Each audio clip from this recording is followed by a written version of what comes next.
ఆకుకూరు నియోజకవర్గంలో పలు పార్టీల నుంచి వైఎస్ఆర్సీపీలోకి భారీగా చేరికలు కొనసాగుతున్నాయి. మరిపాడు మండలం రామనపల్లిలోని మేకపాటి నివాసంలో ఆకుకూరు శాసనసభ్యులు మేకపాటి విక్రమ్ రెడ్డి సమక్షంలో నియోజకవర్గంలోని పలు మండలాల నుంచి తెలుగుదేశం, బీఎస్సీ, ఇతర పార్టీలకు చెందిన నాయకులు వైఎస్ఆర్సీపీలోకి చేరడంతో ఎమ్మెల్యే మేకపాటి వారికి గడ్డువారు కప్పి పార్టీలోకి సాదరంగా ఆహ్వానించారు. అంబేద్కర్ ఇండియా మిషన్ నాయకులు, బీఎస్పీ సభ్యులు నందా ఓపులేషు తమ మద్దతుదారులతో కలిసి ఆత్మకూరు ఎమ్మెల్యే అభ్యర్థి మేకపాటి విక్రమ్ రెడ్డి సమక్షంలో పార్టీలో చేరడంతో వారిని సాదరంగా ఆహ్వానించారు. అంబేద్కర్ ఇండియా మిషన్ సభ్యులందరికీ పేరు పేరున నమస్కారం.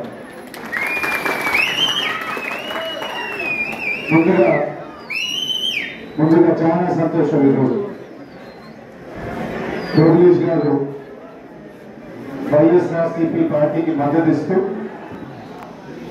రాబోయే రోజుల్లో ఏ విధంగా ఆత్మకూరులో ప్రజలందరికీ న్యాయం జరగాలని చెప్పేసి కోరుకుంటూ మన ముఖ్యమంత్రి గారు చేసే కార్యక్రమాలు కానీ రిఫార్మ్స్ తీసుకొచ్చిన దానికి కానీ ఇవన్నీ గమనించి మద్దతు ఇచ్చినందుకు ఆయనకి మరీ ధన్యవాదాలు కోరుతున్నాం. ఆయనకు మనమందరం ఏదో మాట్లాడుకుంటాం. అయితే మన భారతదేశం కాన్స్టిట్యూషన్ అంటే రాజ్యాంగం కాన్స్టిట్యూషన్ తయారు చేసినప్పుడు అంబేద్కర్ గారు తయారు చేసి ఆయన ఆ రోజు ఒక కళతో చేశారు. అక్కడుండే పరిస్థితుల్లో మన భారతదేశంలో ప్రజలందరూ సమానంగా ఉండాలని చెప్పేసి తయారు చేశారు.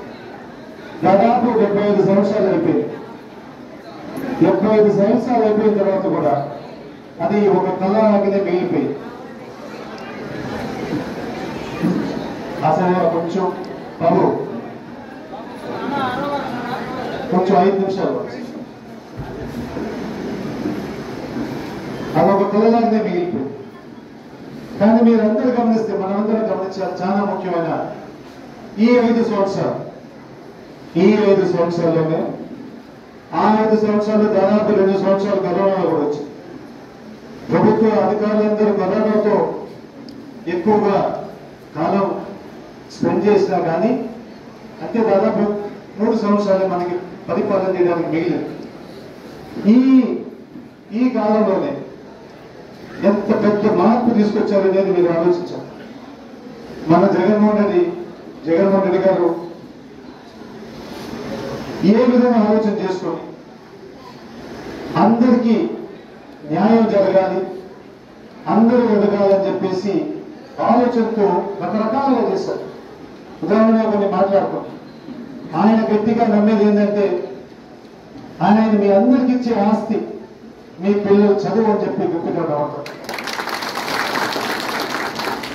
అది ఉదాహరణగా మా నాన్నగారు ఈ గ్రామంలో పుట్టారు. దాదాపు 50-60 సంవత్సరాల ముందరైతే ఇక్కడ ఏమి లేవు. మా ఇల్లు కూడా కొంచెం లోపల ఇంట్లో ఉండేది, ఊళ్ళో ఉండేది. అంతా కలిపితే రెండు రూములు అన్నమాట. మన ఇల్లు పాతలు ఇక్కడ కూడా ఉంది. కొంచెం అయితే బాగా చేశారు ఇప్పుడు. కానీ ఎవరైనా పోయి చూసుకోవచ్చు. దానంతా కలిపితే 2 రూములు అన్నమాట. ఆ కాలంలో ఇక్కడ నుంచి 7 కిలోమీటర్లు నచ్చేది రోజు స్కూల్. 7 కిలోమీటర్లు రోజు పైకి కింద నడవాల్సి వచ్చింది. ఇంజనీరింగ్ చేయాలంటే వరంగల్ పోయి చేసి వచ్చారు. కొన్ని సంవత్సరాలు అయితే ఫీజు కట్టడానికి కూడా చాలా కష్టంగా ఉన్నది, డబ్బులు లేవు కాబట్టి. అప్పుడు కొన్ని పెద్దలు సహాయం చేసి ఆ కాలంలో కూడా 500-1000 రూపాయలు అంటే చాలా పెద్ద అమౌంట్. ఆ రోజు సహాయం చేస్తే ఇంజనీరింగ్ పూర్తి చేసి ఆ కాలంలో అంటే ఈ మొత్త ప్రాంతంలో అప్పుడు చదువుకొని బయటకు వచ్చారు కాబట్టి ఈరోజు ఎంత సృష్టించారో మీరు అందరూ గమనించారు.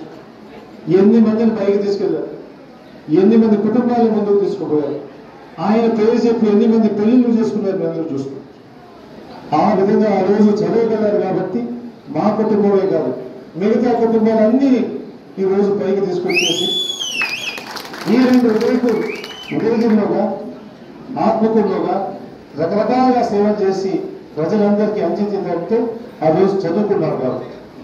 అందుకు మన ముఖ్యమంత్రి గారు అంత గట్టిగా నమ్మే చదువుకుంటే రేపు మీ పిల్లలు చదువుకుంటే వాళ్ళు పైకి ఎదగలుగుతారు, వాడు సమాజంలో కూడా పైకి ఎదిగితే మిమ్మల్ని కానీ మిగతా అన్ని కుటుంబాలను కూడా అందరినీ పైకి తీసుకుపోవచ్చు అని చెప్పేసి గట్టిగా నమ్మవుతుంది. అంటే ఈరోజు కొంచెం ఆదాయం ఉంది కాబట్టి మేము కూడా ట్యాక్సులు పెడుతున్నాం.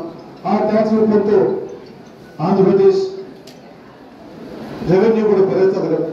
అదేవిధంగా మన పిల్లలందరూ చదువుకుంటే రేపు వాళ్ళు కూడా కొంచెం ఆదాయం వస్తే దాంట్లో కొంచెం ట్యాక్స్ కట్టే కదా మన ప్రభుత్వం కూడా నడిచి అందరూ అదేవిధంగా చదువుకుంటే ఆంధ్రప్రదేశ్ ఎంత పైకి పోతుందని చెప్పేసి గట్టిగా నమ్ముతూ అది ఒక పెద్ద ఆస్తి అని చెప్పేసి దాదాపు 1,00,000 కోట్ల రూపాయలు ఖర్చు పెట్టి 1,00,000 కోట్ల రూపాయలు 5 సంవత్సరాల్లో మీ పిల్లల చదువు మీద ఖర్చు పెట్టి అది మొదటి స్టెప్ మన ముఖ్యమంత్రి గారు తీసుకుంటారు. రెండు, మీరందరూ ఆరోగ్యంగా ఉంటేనే ఏమైనా సాధించగలుగుతారు.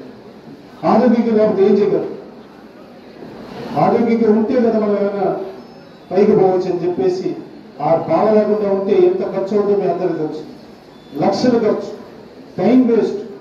దాని తర్వాత మన కుటుంబ సభ్యులు కూడా వాళ్ళ పనులు చేసుకొని వాళ్ళని చూసుకోవడానికే ఎక్కువగా కాలం.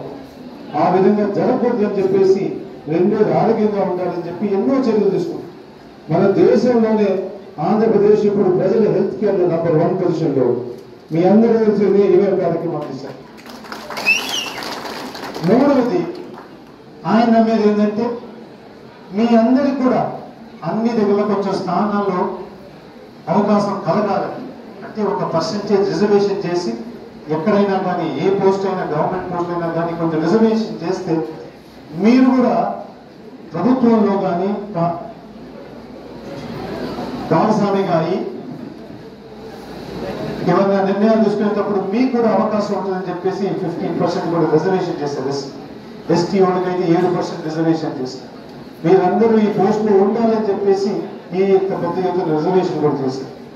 4, ఇవన్నీ జరగాలంటే కూడా లంచాలు లేకుండా ఏం ఒత్తిడి లేకుండా పరిపాలన జరగాలని చెప్పేసి సచివాలయం అనే వ్యవస్థ తీసుకొచ్చారు.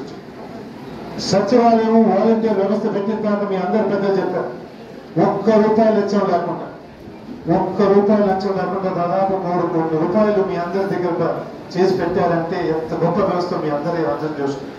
అప్పుడు రాజీవ్ గాంధీ గారు చెప్పారు, ఢిల్లీ నుంచి ₹1 పంపిస్తే 15 పైసలు చేయలేదంట ప్రజలకి.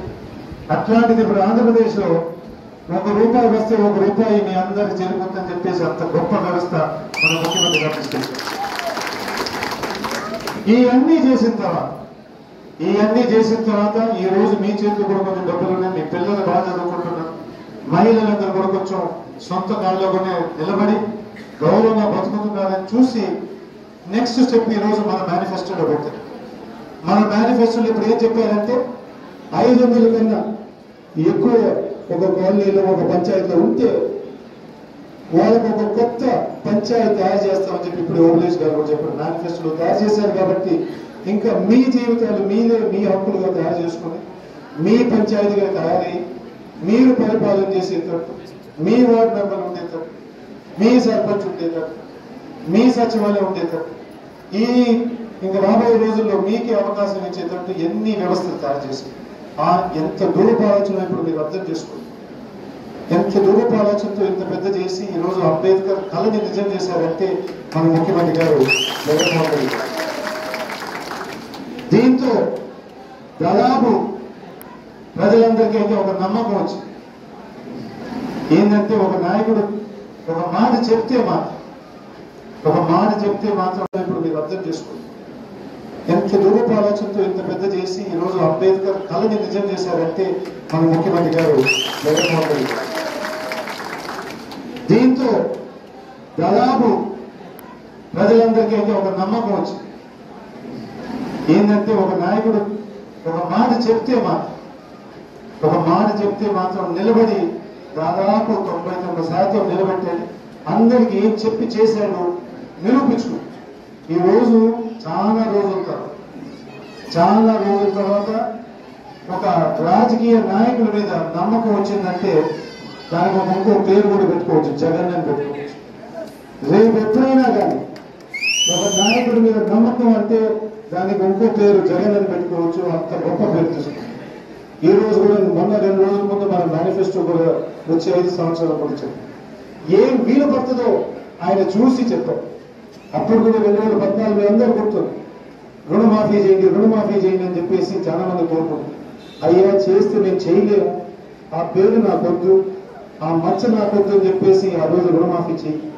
చాలా మంది మబ్బి మోసపోయి ఆ రోజు చంద్రబాబు గారికి ఓటేసి ఏం చేశాడో మీ అందరికీ తెలుసు. అందుకు ఆ నమ్మకం అనేది చాలా ముఖ్యమైనది. ఈ రోజు మాతో కూడా ప్రయాణం చేసేటప్పుడు ఇవన్నీ చూసిన తర్వాత నేను ఓట్లేసి చూసిన తర్వాత ప్రజల్లో ఉండే నమ్మకం చూసి ఈయన ఎప్పుడు నిజాయితీగా నిలబడతాడు, మీకోసం పోరాడతాడు, ఎక్కడైనా ఇబ్బంది ఉంటే ముందుగా వచ్చి దిగేస్తారు. దాదాపు ఆయన చెప్పడం మీ అందరికీ ₹1 ఖర్చు లేకుండా కూడా చేస్తారు. నేను అప్పుడు అడిగాను కూడా, అయ్యా అయితే మీరు లాయర్గా ఉండి మీరు ఏ విధంగా సంపాదన చేసుకుంటారు, ఇన్ని మందికి మీరు సేవ చేసుకుంటే మీకు కూడా ఎట్లా అని చెప్పేస్తే అప్పుడు సార్ నేను సాటర్డే, సండే, శనివారం, ఆదివారం ఏ రోజైనా కానీ పనిచేస్తానే ఉంటాను. నాకు పొద్దున్న నుంచి సాయంత్రం అదే పని. ఒక టైం కేటాయిస్తూ మా ప్రజలందరికీ సేవ చేసేదానికి నేను టైం కేటాయిస్తాను చెప్పి నాకు ఎంతో సంతోషం వచ్చి మీరు తప్పకుండా మాతో ప్రయాణం చేయాలి. రాబోయే రోజుల్లో మీలాంటి వాళ్ళు కావాలి. మనమందరం కలిస్తే దీన్ని ముందుకు తీసుకోవడానికి అవకాశం ఉంటుంది. మన మనసులు కలుస్తున్నాయి కాబట్టి మీతో రావాలని చెప్పి అని కోరుకుంటే ఈరోజు మనతో పాటు మీరందరూ రావడం కూడా చాలా సంతోషం. తప్పకుండా ఈ ప్రయాణం మంచి ప్రయాణం అని చెప్పేసి మీ అందరికీ తెలియపరుస్తుంది. అదేవిధంగా అంబేద్కర్ ఇండియా మిషన్ వాళ్ళు కూడా మన ఈ సెపరేట్ పంచాయతీ కోరుకునేదానికి వాళ్ళు కూడా చాలా ప్రయత్నాలు చేశారు. చాలా మంది పార్టీలకు ఇచ్చారు. కానీ మేనిఫెస్టోలో పెట్టి ఇంప్లిమెంట్ చేయబోయేది అనేది మన ముఖ్యమంత్రి గారు వైఎస్ఆర్సీపీ పార్టీ అని చెప్పేసి మీ అందరికీ తెలుపుతూ వాళ్ళు కూడా ధన్యవాదాలు చెప్తారు. ఇన్ని రోజులు పోట్లాడింది మీ అందరికీ కోరుకునేది ఏంటంటే అంబేద్కర్ ఇండియా మిషన్ వాళ్ళని మీరు కూడా సహకరించి ఈ ప్రయాణంలో కూడా మీరు జాయిన్ అయ్యి రాబోయే రోజుల్లో ఆత్మకూరును కూడా ముందుకు తీసుకోవాలని చెప్పి మీ అందరినీ కోరుకుంటున్నాను. అందుకు జరగబోయే ప్రయాణం కూడా చాలా ముఖ్యమైన ప్రయాణం. మా కుటుంబం గురించి మీరు అందరికీ తెలుసో తెలియదు, చాలా పేదరికంతో మా నాన్నగారు పైకి వచ్చారు. రాగానే ముందుగా వచ్చి మన డిగ్రీ కాలేజ్ పెట్టారు ఉదయం. ఇక్కడి నుంచి దాదాపు 10 కిలోమీటర్ల నుంచి నవోదయ పాఠశాల దాదాపు 10-15 ఎకరాలు అప్పుడు కేటాయించి ఆ ఎమ్మెల్యేగా ఉన్నప్పుడు నాన్నగారు ఆ స్కూల్ ఇక్కడ తీసుకొచ్చారు. ఈ రోజు ఆ పాఠశాల నుంచి దాదాపు 100 మంది నుంచి 150 మంది కలెక్టర్లు కానీ ఎస్పీలు కానీ ఆ స్కూల్ నుంచి పాస్ అవుతారు. దాని తర్వాత మళ్ళీ ఒక ఇంజనీరింగ్ కాలేజ్ మొన్న ఒక 2 సంవత్సరాల క్రితం ఆ విషాదమైన తర్వాత నాన్నగారు అది అగ్రికల్చర్ యూనివర్సిటీగా మార్చమని చెప్పి మన సీఎం గారిని కోరుకుంటూ దాదాపు 250 కోట్ల ఆస్తి ప్రభుత్వం రాసి ఇచ్చేసింది. ఎందుకంటే ఆయన కూడా గట్టిగా నమ్మేది ఏంటంటే మనం రాజకీయాల్లో ఉండేది ప్రజలు సేవ చేయడానికి, ప్రజలు సేవ చేసి మనం మరీ కష్టాలు మిగతా వాళ్ళు పడకూడదు. ఆ కష్టం కూడా మనం తీర్చేదానికి అవకాశం ఉంటే మనం ముందుగా రావాలని చెప్పి ఆయన కోరుకుంటాం. అట్లాంటిది కాకుండా ఈరోజు టీడీపీ నాయకులు అందరినీ డబ్బు ప్రభావంతో ఎలక్షన్ గెలవచ్చని అనుకుంటున్నారు. వీళ్ళందరూ కొన్ని మంది నాయకులు అందరూ కావాలన్నా కొన్ని మంది నాయకులు డబ్బు ప్రభావించి వాళ్ళు ఎలక్షన్ గెలవాలని ప్రయత్నిస్తున్నారు.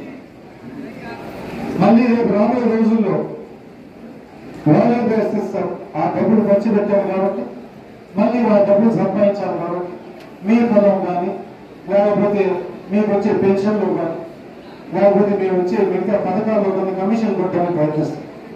ఆ కమిషన్ కొట్టాలంటే వాలంటీర్ పక్కన పెట్టాలి, మళ్ళీ సచివాలయం పక్కన తీస్తారు. పాత రోజుల్లోనే మళ్ళీ జన్మభూమి కమిటీ తయారు చేస్తారు. ఎందుకంటే వాళ్ళు కూడా మళ్ళీ ఆ డబ్బులు సంపాదించుకోవాలి. మళ్ళీ మీ భూములు లాక్కుంటారు. అసైన్మెంట్ భూములు ఉంటే అసైన్మెంట్ భూములు లాక్కుంటారు. రకరకాల జరిగిందంటే అదే ఎక్కువ మాకు టైం కూడా దాని మీద జరుగుతుంది. అందుకే మీ అందరూ గమనించి రాబోయే రోజుల్లో మీ భవిష్యత్తు ఎవరి చేతిలో ఉండాలనేది మీరు చూసి వచ్చే 5 సంవత్సరాలు చాలా ముఖ్యమైన ఎందుకంటే మన జగన్మోహన్ రెడ్డి గారు ఒక ప్రయాణం మొదలు పెట్టారు. ఆ ప్రయాణం ఇంకా 10 సంవత్సరాలు పడుతుంది. అది పూర్తి కావాలంటే ఇంకా 10 సంవత్సరాలు ఆయనకి సమయం ఇస్తేనే ఆయన ఆలోచన చేసినట్టు ఫలితం వస్తుందని చెప్పి నేను గట్టిగా నమ్మకం. దానికి మన చేతిలో కూడా అధికారం లేకపోతే మనం ఏం చేయాలి. అందుకు మీ అందరినీ కోరుకునేది, ఈ రోజు మీరందరూ వచ్చినందుకు చాలా చాలా ధన్యవాదాలు. మన ఆర్గనైజేషన్ చెప్పినట్టు కానీ మిగతా పెద్దలు చెప్పినట్టు కానీ ప్రతి ఒక్కరు ప్రతి ఇంటికి పోయి ప్రతి ఒక్కరికి మనకి ఏం మేలు జరిగింది, ఈ ఉదాహరణ 5 సంవత్సరాల్లో మన ముఖ్యమంత్రి గారు ఏ విధంగా తీసుకొచ్చారు అనేది గమనించి ప్రతి ఇంట్లో పోయి ప్రతి ఒక్కరికి అర్థమయ్యేటట్టు చెప్పాలని మీ అందరినీ కోరుకుంటూ ప్రతి ఒక్క ఓటు ముఖ్యం, ప్రతి ఒక్క ఓటు ముఖ్యం. ఆ ఓటింగ్ రోజైతే మీరు పోయి ఓటు వేయించాలి. ఆ రోజు ఓటు వేయించి మన జగన్ మళ్ళీ సీఎంలోకి చేయమని చెప్పి మీ అందరినీ కోరుకుంటూ మళ్ళీ అంబేద్కర్ గారు కళ నిజమవ్వాలంటే నేనైతే గట్టిగా నమ్ముతున్నాను మన సీఎం జగన్మోహన్ రెడ్డి గారు ఉండాలని చెప్పేసి. మళ్ళీ ఇలాంటి కార్యక్రమానికి వచ్చినందుకు ఇంత శ్రద్ధగా మాటలు కూడా ఉన్నందుకు మీ అందరికీ ధన్యవాదాలు చెప్తూ సెలవు చేసుకుంటున్నాను. ముఖ్యంగా సోదరులుగా నేను ఈరోజు ఇక్కడ ఉంటానని చెప్పి ఎప్పుడు అనుకోలేదు. ఎందుకంటే నా గురించి ఒక 2 మాటలు చెప్పి దయచేసి అందరూ ఈ 10 నిమిషాలు ఇక్కడ చాలా మీ విలువైన సమయాన్ని ఎంతో కష్టానికి వచ్చి చాలా దూరం ప్రాంతాల నుంచి ఇక్కడికి వచ్చారు. ఒక 10 నిమిషాలు మన కోసం మనం మాట్లాడుకున్నాము. ప్రతి ఒక్కరు కూడా ఎందుకంటే క్రమశిక్షణ పాటించండి. ముఖ్యంగా మనలో ఉండేది దళిత బహుజనంలో ఉండేది ముఖ్యంగా క్రమశిక్షణ. ఇచ్చిన మాట కోసం కట్టబడతారు. ఒక మాట ఇచ్చామంటే దానికోసం ప్రాణమైనా చేస్తారు. అలాంటి కమ్యూనిటీలు పెట్టినటువంటి మనము ఈరోజు ఇక్కడ సమావేశానికి కావడానికి ప్రధాన కారణం గురించి ఈరోజు చర్చించుకోబోతున్నాం సోదరులారా. ముఖ్యంగా నేను గత 20 సంవత్సరాలుగా ఇక్కడ అంటే దళిత ఉద్యమాల్లో పనిచేస్తున్న క్రమంలో కొన్ని చాలా రకాలైనటువంటి ఎస్సీ ఎస్టీలకి చాలా అంటే ఎన్నో రకాలైనటువంటి ఇబ్బందులు. పోలీస్ స్టేషన్లో కనీసం ఆ బయట గేట్ కూడా దాటి లోపలికి వచ్చి ఎస్ఐ గారితో మాట్లాడలేనటువంటి పరిస్థితులు. అదేవిధంగా ఒక తహసీల్దార్ దగ్గర పోవాలంటే ఎవరో ఒక పెద్దాన్ని తీసుకొని పోతే కానీ మనకు అక్కడ కొంత మాట్లాడే పరిస్థితి లేదు.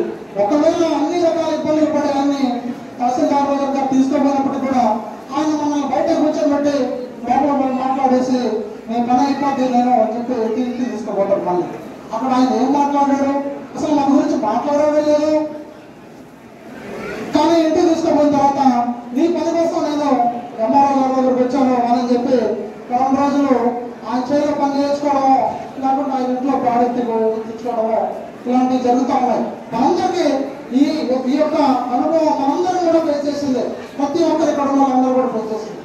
అయితే ఇలాంటి బాధలను చూసి ఈ పోలీస్ స్టేషన్లో అసలు లోపలికి రాకుండా భయభ్రాంతులకు గురి చేస్తూ మనకు న్యాయం జరగకుండా చేస్తున్నటువంటి పరిస్థితుల్లో మనం ఎట్లా వెళ్ళి క్వశ్చన్ చేయాలని చెప్పి ఆలోచనతో ఖచ్చితంగా లాయర్ గారు చదువుకుంటే వీళ్ళని గట్టిగా మాట్లాడి మన వాళ్ళకి సపోర్ట్గా ఉండొచ్చు అనే ఆలోచనతో నేను న్యాయవాది వృత్తి చేపట్టాను. అన్నతో పాటు చెప్పినట్టుగా కంప్లీట్ అయిన తర్వాత 2009 నుంచి ఆత్మకూరులో ఈ నియోజకవర్గంలోనే కాకుండా ఉదయగిరి నియోజకవర్గం కావడం, అదేవిధంగా అక్కడ బయట వేరే నియోజకవర్గాల్లో కూడా దాదాపు నేను దళిత ఉద్యమాల్లో పనిచేసేటప్పుడు వేరే జిల్లాల్లో కూడా తిరిగి ఫుల్ టైం పనిచేసినటువంటి దాఖలాలు. చిత్తూరు ముఖ్యంగా, అదేవిధంగా ప్రకాశం, గుంటూరు, విజయవాడ, ఏలూరు, తూర్పు గోదావరి దగ్గర కూడా మేము రాజమండ్రి, తణుకు అనేక రకమైనటువంటి సామాజిక ఉద్యమాల్లో భాగస్వాములయ్యి మన కమ్యూనిటీ కోసం పనిచేయడం జరిగింది. అయితే ఈ న్యాయవాదిగా ఇక్కడ కేవలం మన వాళ్ళకి సపోర్ట్ ఉండాలని చెప్పి ఉద్దేశంతోనే ఈ న్యాయవాది వృత్తి చేపట్టి ఆత్మకూరు నియోజకవర్గంలో ఎక్కడ మన వాళ్ళకి ఎటువంటి సహాయం కావాలన్నా, న్యాయ సహాయం కావాలన్నా, లేకపోతే ఎలాంటి ఏదైనా వాళ్ళకి సంబంధించిన భూములు, లేకపోతే వాళ్ళకి సంబంధించినటువంటి పోలీస్ స్టేషన్లో ఎలాంటి తగదాలైనా ఎస్సీలు ఎస్టీకి దాదాపు ఉచితంగా సర్వీస్ చేసినటువంటి దాఖలాలు చాలా ఉన్నాయి.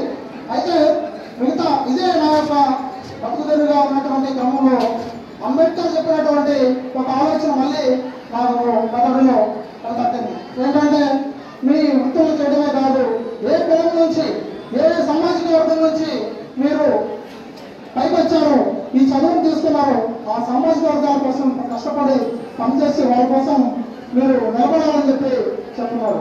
అంతేకాక లోపల పోతే ఒక కొత్త అసలు ఈ ప్రపంచంలో నుంచి వేరే కొత్త ప్రపంచంలోకి వెళ్ళినట్టుగా నేను అక్కడి నుంచి ఒక పిల్లల్ని తీసుకుపోయాను. దగ్గర 3-4 గంటలు చూసినా కూడా అక్కడి నుంచి బయటికి రావాలని అనిపించదు. ఇలాంటి మ్యూజియం ప్రపంచంలో ఏ వ్యక్తి కూడా లేదని తెలియజేయడంతో గర్వపడుతున్నందుకు నిజంగా గర్వపడుతున్నాం. ఇదొక బృహత్తరమైనటువంటి ఈ కార్యక్రమం భారతదేశంలో ఎవరు కూడా చేయలేదు.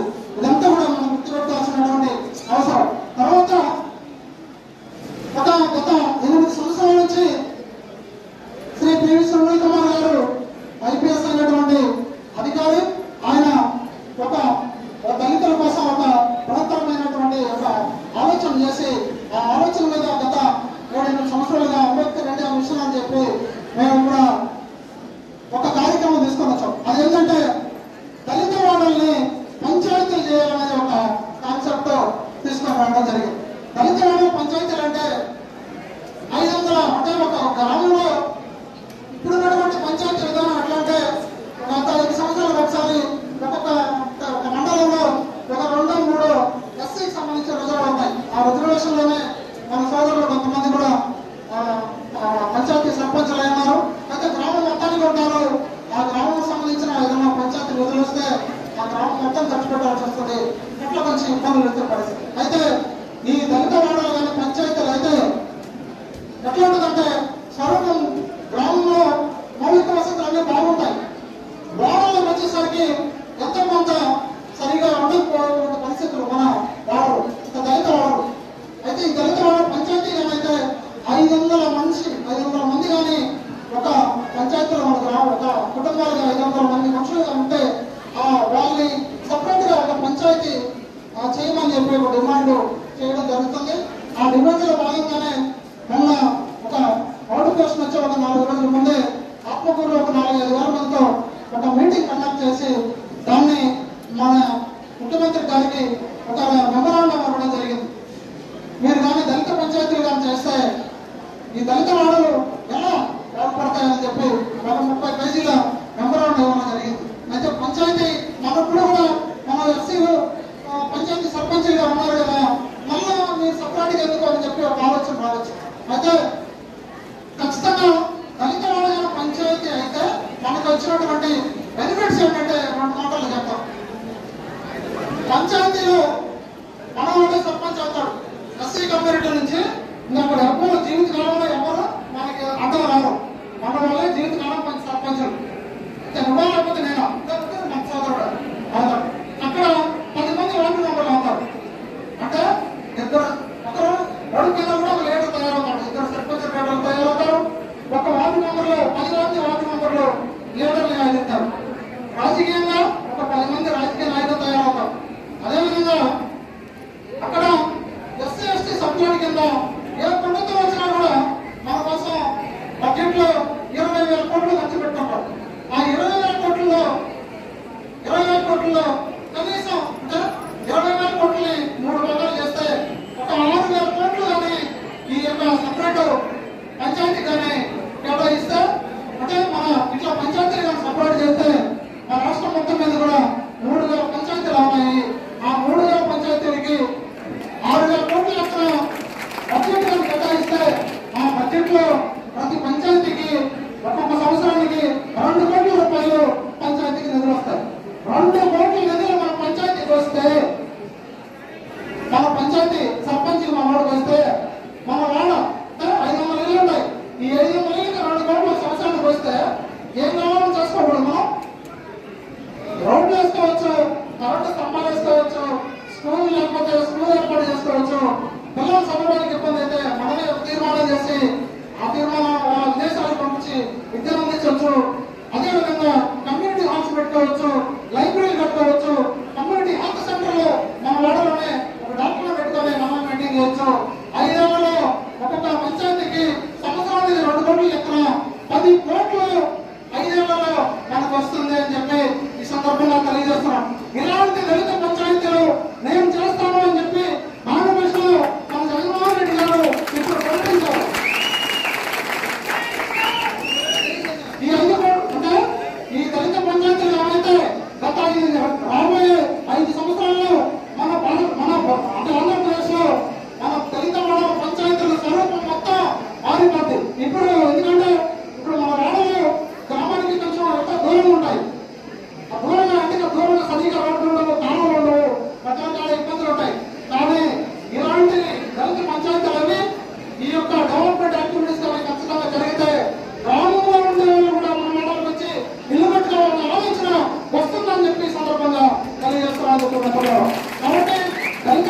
వ్యక్తులైతే మన బతుకులు ఖచ్చితంగా మారుతాయి. ఇవన్నీ కూడా నేను ఆలోచించి ఈ యొక్క పార్టీకి రావడానికి ముఖ్య ఉద్దేశము.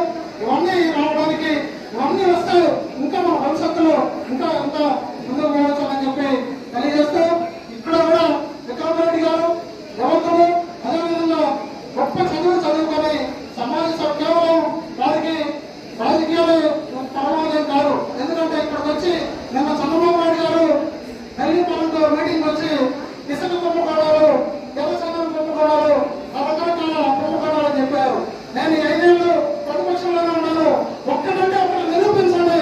కాబట్టి అంతగానే అబద్ధ ప్రచారం చేయొద్దు. ఇంత డాక్యుమెంట్ తో పలానా చోట మీరు అక్రమం చేశారు, పలానా చోట మీరు ఈ పని చేస్తారని తప్పకుండా ఊరికే ఊరినప్పుడు ఉపన్యాసాలతో ఒక విమర్శలు చేయొద్దని చెప్పి తెలియజేస్తున్నాము.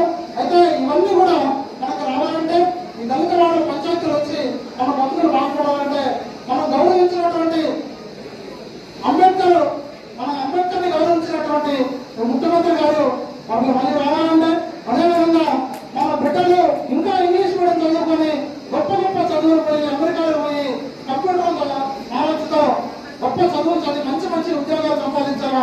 ఇవన్నీ కూడా కొనసాగాలంటే మళ్ళీ కూడా గొప్ప 10 సంవత్సరాలు కానీ వైఎస్ఆర్సీపీ ప్రభుత్వం ఉంటే తప్ప ఇవన్నీ కూడా సాధ్యం కావు. మనకి ఎవరిచ్చినా కూడా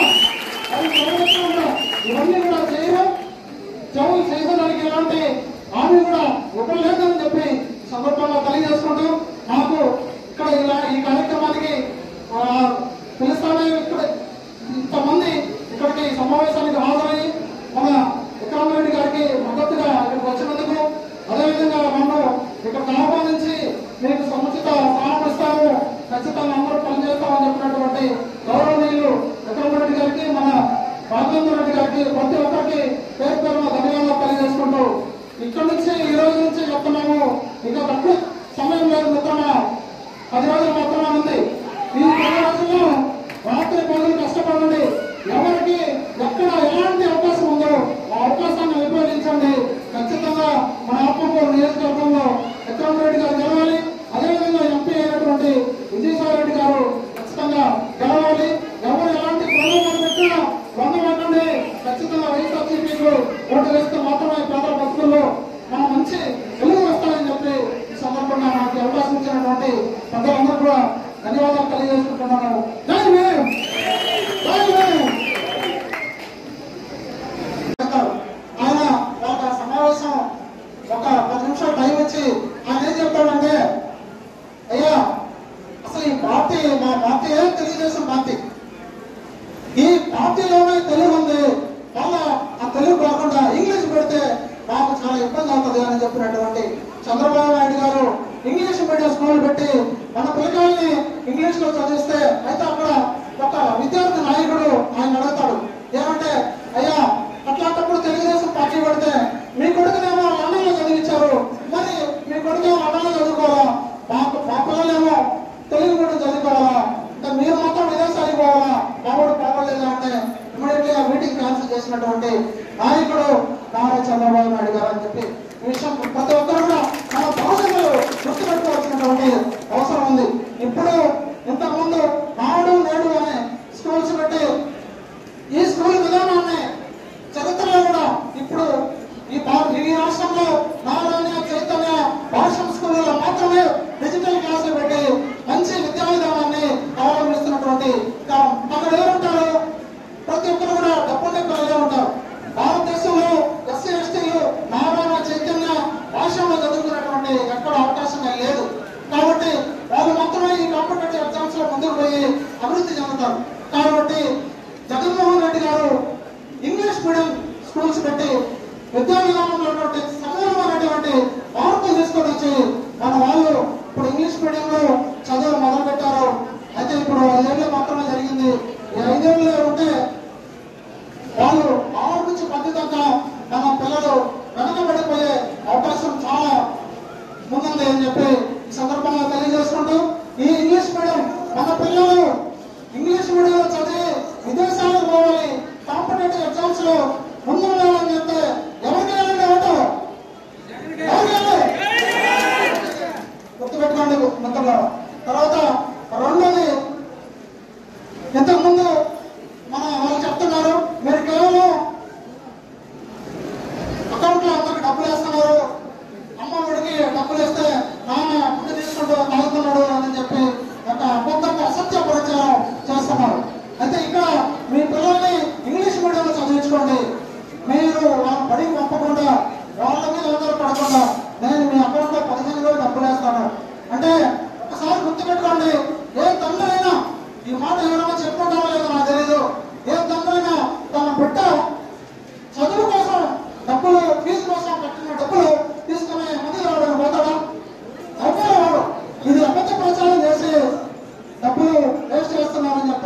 ఈ అబద్ధం ప్రచారం ప్రతి ఒక్కరు కూడా మీరు ఎవరు కూడా నమ్మకూడదని చెప్పి నేను సందర్భంగా తెలియజేస్తున్నాను. అయితే ఈ పేద మహిళలు అదేవిధంగా బీసీలు ఇక్కడ ప్రతి మహిళ అకౌంట్కి కూడా ఇంట్లో కూర్చుంటారు, ఆనందంగా వాళ్ళ అకౌంట్లో డబ్బులు వస్తున్నాయి. నిజంగా ఎప్పుడైనా చూసుకుంటారా ఇలాంటి పనులు? ఆయన వచ్చేదాకా పెన్షన్ 1000 రూపాయలు మాత్రమే ఉండింది. పెన్షన్ 1000 రూపాయలే ఉండింది. ఆ 1000 రూపాయల పెన్షన్ ఇక ఒక నెలలో ఎలక్షన్స్ ఉన్నాక 2000 చేసుకున్నటువంటి మహానుభావుడు ఈరోజు 3000 వాలంటీర్ వ్యవస్థ ద్వారా మన ఇంటికి పెన్షన్ తెల్లవారుజామున 5 గంటల నుంచి పరుగులు పెట్టుకుంటూ వచ్చి మన ఇంటికి వచ్చి పెన్షన్ ఇస్తున్నటువంటి ఈ ఒక్క బృహత్తరమైన కార్యక్రమం ఆగిపోకుండా మన బిడ్డల చదువులు ఆగిపోకుండా ఉండాలంటే ఏ గుర్తుపెట్టాలి మనం? ఖచ్చితంగా మీరు గుర్తుపెట్టాలి. అదేవిధంగా ఇంకొక చాలా గౌరవప్రదమైనటువంటి అంశం ఏంటంటే భారతదేశంలోనే కాదు ప్రపంచంలో మార్టిన్ లూథర్ అనేక ఉన్నాడు. తర్వాత నెల్సన్ మండేలా ఆయన ప్రపంచాన్ని మొత్తాన్ని కూడా వాళ్ళు తెలియనటువంటి లేరు, దేశాన్ని కూడా పరిపాలించినటువంటి వారికి ఎవరికి కూడా ప్రపంచంలోనే లేనటువంటి అంబేద్కర్ విగ్రహం మ్యూజియం విజయవాడలో నడిబొడ్డున కట్టించినటువంటి చరిత్ర ఈ యొక్క ప్రభుత్వం ఉందని చెప్పి అందుకోసం ఈ పార్టీలో చేయాలని చెప్పి ఆలోచనతో ఇక్కడికి వచ్చాను. మనందరం కూడా చేయాలని చెప్పి ఆలోచనతో అతను తెలియజేస్తాం. ఎందుకంటే ఒక్కసారి మీరు కానీ విజయవాడకి పోతే ఆ అంబేద్కర్ విగ్రహం చూడడం ఒక గర్వం అయితే అసలు లోపలికి ఏమంటే అంబేద్కర్ జీవిత చరిత్రకు సంబంధించిన ఆయన పుట్టినప్పటి నుంచి ఆయన అంటే రాజ్యాంగం ఇచ్చి భారతదేశానికి అందించిన తర్వాత ఆయన మహాపరినిర్మాణం దగ్గరగా లోపల పోతే ఒక కొత్త అసలు ఈ ప్రపంచంలో నుంచి వేరే కొత్త ప్రపంచంలోకి వెళ్ళినట్టుగా నేను అక్కడి నుంచి ఒక పిల్లల్ని తీసుకుపోయాను. దగ్గర 3-4 గంటలు చూసినా కూడా అక్కడి నుంచి బయటకు రావాలని అనిపించదు. ఇలాంటి మ్యూజియం ప్రపంచంలో ఏ వ్యక్తి కూడా లేదని తెలియజేయడంలో గర్వపడుతున్నందుకు నిజంగా గర్వపడుతున్నాం. ఇదొక మహత్తరమైనటువంటి ఈ కార్యక్రమం భారతదేశంలో ఎవరు కూడా చేయలేదు. ఇదంతా కూడా మనం గుర్తుపెట్టాల్సినటువంటి అవసరం. తర్వాత గత 8 సంవత్సరాల నుంచి శ్రీ పివి సునీల్ కుమార్ గారు ఐపీఎస్ అయినటువంటి అధికారి.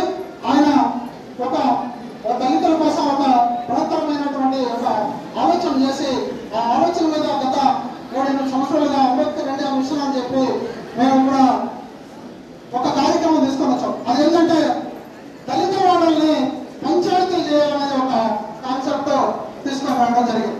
దళిత వాడల పంచాయతీలు అంటే 500 అంటే ఒక గ్రామంలో ఇప్పుడున్నటువంటి పంచాయతీ విధానం ఎట్లా అంటే గత 5 సంవత్సరాలకు ఒకసారి ఒక్కొక్క మండలంలో ఒక 2-3 ఎస్సీకి సంబంధించిన రిజర్వ్ ఉన్నాయి. ఆ రిజర్వేషన్ లోనే మన సోదరులు కొంతమంది కూడా పంచాయతీ సర్పంచులు అయినారు. అయితే గ్రామం మొత్తానికి ఉంటారు. ఆ గ్రామం సంబంధించిన ఏదైనా పంచాయతీ నిధులు వస్తే ఆ గ్రామం మొత్తం ఖర్చు పెట్టాల్సి వస్తుంది. అట్లా కొంచెం ఇబ్బందులు వచ్చే పరిస్థితి. అయితే ఈ దళిత వాడలు కానీ పంచాయతీలు అయితే ఎట్లా ఉంటుందంటే స్వరూపం గ్రామంలో మౌలిక వసతులు అన్నీ బాగుంటాయి. వాడలకు వచ్చేసరికి ఎంత కొంత సరిగా ఉండకపోయిన పరిస్థితులు మన వాడరు దళిత వాడరు. అయితే ఈ దళిత వాడ పంచాయతీ ఏమైతే 500 మంది కానీ ఒక పంచాయతీలో మన గ్రామం ఒక కుటుంబాలుగా 500 మంది మనుషులుగా ఉంటే వాళ్ళని సపరేట్ గా ఒక పంచాయతీ చేయమని చెప్పి ఒక డిమాండ్ చేయడం జరుగుతుంది. ఆ డిమాండ్లో భాగంగానే మొన్న ఒక నోటిఫికేషన్ వచ్చే ఒక 4 రోజుల ముందే ఆత్మకూరులో ఒక 4-5 వేల మందితో ఒక మీటింగ్ కండక్ట్ చేసి దాన్ని మన ముఖ్యమంత్రి గారికి ఒక మెమరాండం ఇవ్వడం జరిగింది. మీరు కానీ దళిత పంచాయతీలు కానీ చేస్తే ఈ దళిత వాడలు ఎలా బాగుపడతాయని చెప్పి ఒక 30 పేజీల మెమరాండం ఇవ్వడం జరిగింది. అయితే పంచాయతీ మనప్పుడు కూడా మన ఎస్సీలు పంచాయతీ సర్పంచులుగా ఉన్నారు కదా, మళ్ళీ మీరు సపరేట్గా ఎందుకు అని చెప్పి ఒక ఆలోచన రావచ్చు. అయితే ఖచ్చితంగా దళిత వాడల పంచాయతీ అయితే మనకు వచ్చినటువంటి బెనిఫిట్స్ ఏంటంటే 2 మాటలు చెప్తాం. పంచాయతీలో మన వాళ్ళే సర్పంచ్ అవుతాడు. ఎస్సీ కమ్యూనిటీ నుంచి ఇంకొకటి ఎవరు జీవిత కాలంలో ఎవరు మనకి అడ్డం రారు. మన వాళ్ళే జీవిత కాలం సర్పంచులు. నువ్వా లేకపోతే నేను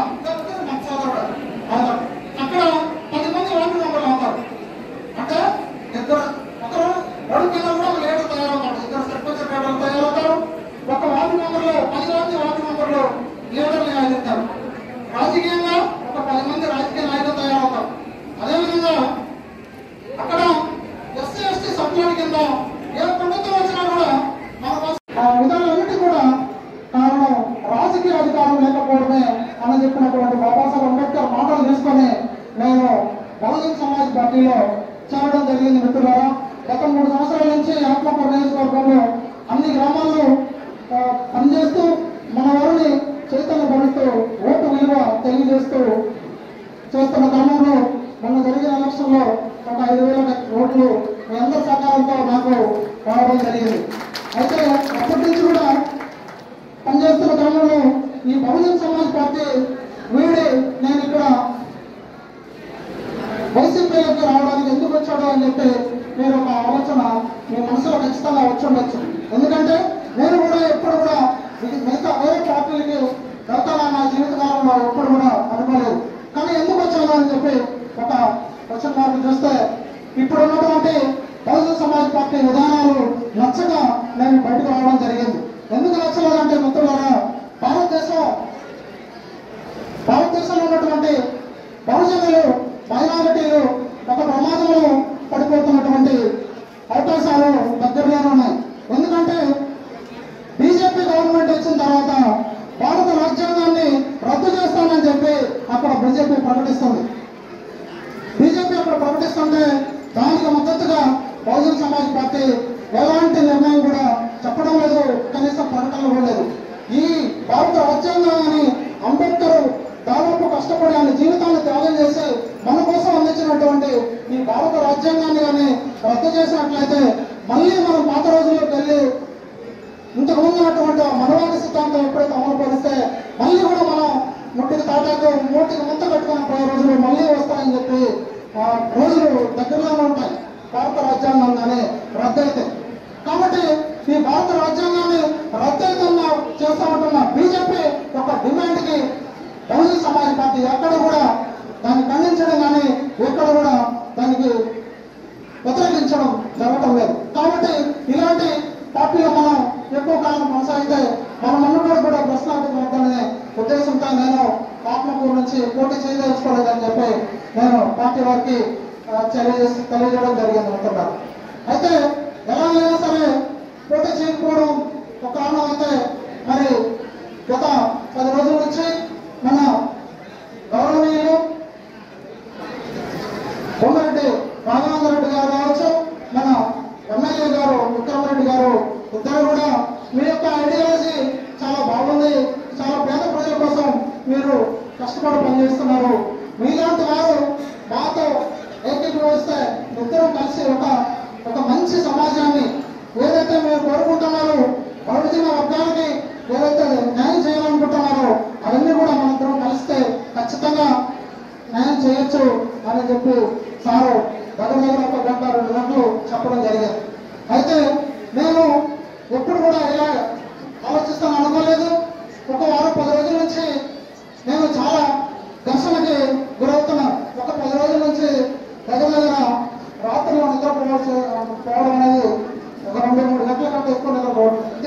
ఎందుకంటే నేను ఒక నిర్ణయం తీసుకోవాలనుకుంటున్నప్పుడు ఇది కరెక్ట్గా ఉందా లేదా అని అనేక రకాలుగా నా మిత్రులు కావచ్చు, మేధావులు కావచ్చు, తో పాటు జర్నీ చేసినటువంటి ప్రతి ఒక్కరు కూడా నా అభిప్రాయాలు తెలియజేయడం జరిగింది.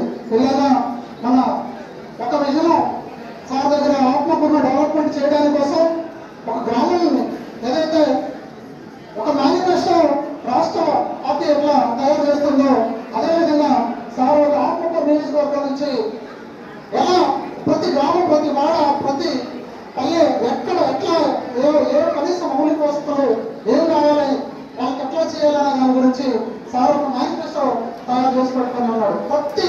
ప్రతి వాడ అంటే గ్రామంలో బీసీ కాలనీ ఉంటుంది, ఎస్సీ కాలనీ ఉంటుంది, మావాడ, మాదిగడ, ఎస్టీ, యానాది అన్ని కులాలకు సంబంధించినటువంటి ప్రతి ఒక్క సమస్యని ఈ 5 ఏళ్లలో ఎలా జరిగింది, రాబోయే 5 ఏళ్లలో మన ఆత్మకూరుని ఎలా అభివృద్ధి చేయాలన్న దాని గురించి సార్ దగ్గర ఒక సమగ్రమైనటువంటి ప్రణాళిక తయారు చేసి పెట్టుకున్నారు.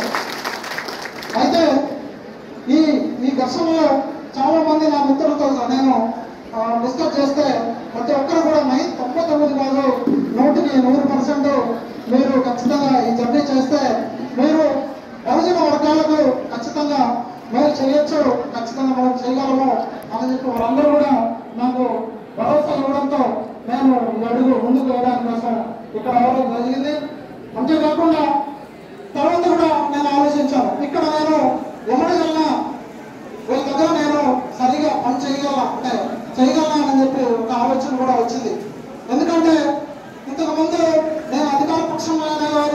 కావచ్చు, లేదంటే ప్రతిపక్షమైనా కావచ్చు, మన ఊళ్ళో జరిగేటువంటి ఎటువంటి సమస్యల మీద అయినా సరే నేరుగా యుద్ధం చేసేవాడిని. మన వాళ్ళకి ఎక్కడ అనేది జరిగిన అయితే ఒకవేళ ఇప్పుడు ఏదైనా ఇట్లా జరిగితే మనం నిజంగా మన వాళ్ళకి ఫైట్ చేయగలము, అప్పుడు మన వాళ్ళు మనం మోసం చేస్తామని చెప్పి ఆలోచన కూడా నాకు రావడం జరిగింది.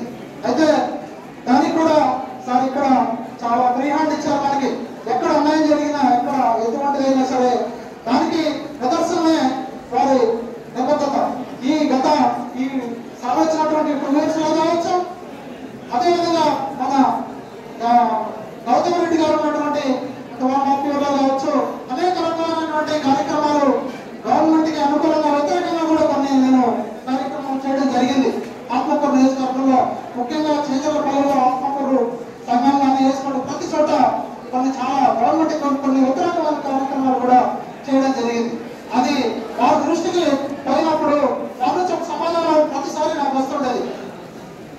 ఎప్పుడు అయినా సరే గౌతమ్ రెడ్డి గారు ఉన్నప్పుడు కొన్ని గవర్నమెంట్ కి వ్యతిరేకంగా కొన్ని ఆఫీసులు ధర్నా కార్యక్రమాలు కూడా చేస్తే ఆయన ఏమన్నాడు అంటే, నిజంగా వాళ్ళ తరపున న్యాయం ఉంటే, అతను చేసేది న్యాయం అయితే అతను ఎవరంటూ చెప్పొద్దు అని చెప్పినటువంటి గట్టి నాయకుడు అది నాకు అటువంటి నిబద్ధత చాలా నచ్చింది. అందుకనే ఇలా జర్నీ చేయడం కోసం ఒక అడుగు ముందుకేయడం జరిగింది. ఇలా ముందుకే మీ యొక్క కుటుంబంతో పాటు మనం ఇక్కడ అబ్జర్వ్ చేసినటువంటి నా వ్యక్తిగతంగా నేను గమనించినటువంటి నా ఆలోచన. అదేవిధంగా సరే ఈ పార్టీకి, వైఎస్ఆర్సీపీ పార్టీకి మనం ఈ రాష్ట్రంలో బహుజనులు, అడుగు వర్గాలు, ఎస్సీ ఎస్టీ బీసీలు, మైనారిటీలు ఆధిపత్యం ఉన్నటువంటి పెద్ద సంబంధించినటువంటి ప్రజలు కూడా ఈ పార్టీకి ఎందుకు ఓటు వేయాలంటే మీరు ఒకసారి గమనించాలి. ముఖ్యంగా ఎస్సీలకు సంబంధించి మనం ఒక సమస్య తీసుకుందాం. ముఖ్యంగా 1995-96 ఆ మధ్యలో ఉస్మానియా యూనివర్సిటీ నుంచి అక్కడ ఉన్నటువంటి విద్యార్థులు మన మాజీ ముఖ్యమంత్రి అయినటువంటి నారా చంద్రబాబు నాయుడు గారి దగ్గర పోయి, అయ్యా ఈ భారతదేశంలో పేదలకు, ముఖ్యంగా ఎస్సీ ఎస్టీ వర్గాలకు ఇంగ్లీష్ మీడియం చదువు ఎప్పుడు లేదు కాబట్టి వాళ్ళకు తెలుగు మీడియం చదివి వాళ్ళు పై స్థాయిలో పోయేదానికి, వాళ్ళు విదేశాలు పోవాలన్నా లేదంటే పై చదువు చదవాలన్నా, మంచి మంచి ఉద్యోగాలు సంపాదించాలన్నా కూడా నువ్వు ఏదైతే చెప్పావో ఐటీ ఉద్యోగాలు నేను క్రియేట్ చేశాను ఈ భారతదేశంలో చెప్తున్నావు, వాటన్నీ కూడా మా వాళ్ళు అందుకోవాలంటే కనీసం ప్రాథమిక విద్య నుంచి మా వాళ్ళకి ఇంగ్లీష్ బోధించడం నేర్పించి చెప్పండి అని చెప్పి మన ఉస్మానియా యూనివర్సిటీ నుంచి దళిత బహుజనకు సంబంధించినటువంటి విద్యార్థులు అక్కడికి పోయి ఆయన అడుగుతారు.